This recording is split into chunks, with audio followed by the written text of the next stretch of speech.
আজি আমাৰ বাবে এটা অত্যন্ত আনন্দৰ দিন। আমি ডিফুত যেতিয়া মেডিকেল কলেজ হৈছিলে আৰু ইয়াত চিভিল হস্পিটেলখন বন্ধ হৈছিলে, তেতিয়া মই ৰাইজক কৈছিলোঁ যে আমি ইয়াত এখন কেঞ্চাৰ হস্পিটেল নিৰ্মাণ কৰিম। আজি প্ৰায় 270 crores rupees খৰচ কৰি আমি ইয়াত এখন কেঞ্চাৰ হস্পিটেল নিৰ্মাণ কৰি আজি আমি মুকলি কৰিলোঁ। ইয়াতে ৰেডিয়েশ্যন অংকলজি, সাৰ্জিকেল অংকলজি আৰু মেডিচিন অংকলজি তিনিওটা ডিচিপ্লিনতে আমাৰ চিকিৎসা কৰিব পৰা হ'ব। ইয়াত সুন্দৰ ব্যৱস্থা ৰখা হৈছে। ৰেডিয়েশ্যন থেৰাপিৰ কাৰণে লাইনেক মেচিনৰ পৰা আৰম্ভ কৰি MRI লৈকে সকলো সুবিধা থাকিব। আৰু আমি চেষ্টা কৰিম যে কেঞ্চাৰৰ চিকিৎসাৰ বিশেষভাৱে ফ'কাছ ৰাখি ইয়াতে এখন BSc নাৰ্ছিং ইনষ্টিটিউট এখনো একেলগে আৰম্ভ কৰাৰ বাবে চেষ্টা আমি এই বছৰতে আমি কৰিম। আৰু গোটেই অসমতে আমাৰ কেঞ্চাৰ হস্পিটেল 17খন নিৰ্মাণৰ কথা আমি কৈছিলোঁ। অহা 15 তাৰিখে আমি গোলাঘাট আৰু তিনিচুকীয়াৰো কেঞ্চাৰ হস্পিটেল আমি মুকলি কৰিম। আৰু চাওঁতে চাওঁতে অসমত 12খন কেঞ্চাৰ হস্পিটেল আমি সম্পূৰ্ণ কৰিব পাৰিলোঁ। আৰু 5খন কেঞ্চাৰ হস্পিটেলৰ নিৰ্মাণৰ কাম বিভিন্ন পৰ্যায়ত চলি আছে। কেঞ্চাৰ চিকিৎসাৰ ক্ষেত্ৰত সমগ্ৰ দেশৰ ভিতৰতে আটাইতকৈ বেছি সুবিধা থকা ৰাজ্য হিচাপে অসমে আজি স্বীকৃতি পাইছে। কাৰ্বি আংলঙৰ ডিফুত আজি দুটা খুব ভাবিব নোৱাৰা কাম হ'ল। ডিফুত ফ্লাইঅভাৰ নিৰ্মাণ হ'ল প্ৰায় 200 crores ব্যয় কৰি। তাক আজি আমি ৰাইজৰ বাবে মুকলি কৰি দিলোঁ। কেঞ্চাৰ হস্পিটেল ৰাইজৰ বাবে মুকলি কৰি দিলোঁ।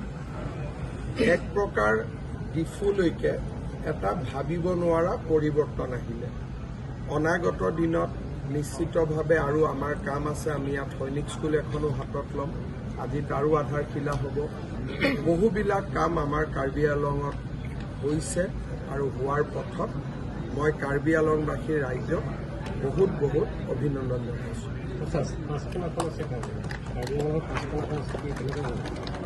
এই কামবিলাকেতো ভোট দিব আৰু বেলেগ কৰি ইলেকশ্যন কেম্পেইন কৰিব নালাগে। আজিৰ পৰা যিমান মানুহে ফ্লাইঅভাৰ দি গাড়ী চলাব সকলোৱেতো গম পাব যে কোনখন চৰকাৰক ভোট দিব লাগে।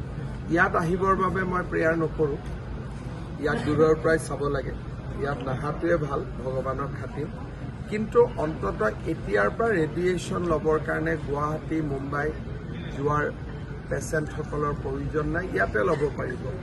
আৰু কামেই পৰিচয় হৈ পৰিছে। আজি বেলেগ পৰিচয় কোনো প্ৰয়োজন নাই। কাৰ্বি ৱেলফেয়াৰ অট'নমাছ কাউন্সিল এইটো পুনৰ পৰ্যায়ত কেতিয়া গঠন হ'ব? কাৰ্বি ৱেলফেয়াৰ অট'নমাছ কাউন্সিল এইটো মই নটিফাই 15 তাৰিখৰ আগতে কৰি দিব খুজি আছোঁ। আজি বা কালি বহি কৰি ইলেকশ্যনৰ আগত হ'ব হৈ যাব। অসমৰ কংগ্ৰেছে ইতিমধ্যে প্ৰথমখন লিষ্ট তেওঁলোকে প্ৰকাশ কৰিলে, কিন্তু বিজেপিয়ে এতিয়ালৈকে প্ৰকাশ বিজেপিৰ 17 তাৰিখে কাৰ্বি আংলঙত 5খন সমষ্টিত নতুন মুখ কেইখন আহিব ক'ব পৰাটো নাযায়। কিন্তু ডেফিনেটলি চিট বাঢ়িছে যেতিয়া নতুন মুখটো আহিবই। হ'ব। এজিপিৰ সৈতে কেতিয়া হ'ব? এজিপিৰ সৈতে হৈ গ'ল। এইটো 17 তাৰিখে আমাৰ পাৰ্লিয়ামেণ্টাৰী বৰ্ডত হ'ব। এজিপিৰ সৈতে আলোচনা নাই আৰু সম্পূৰ্ণ।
কালি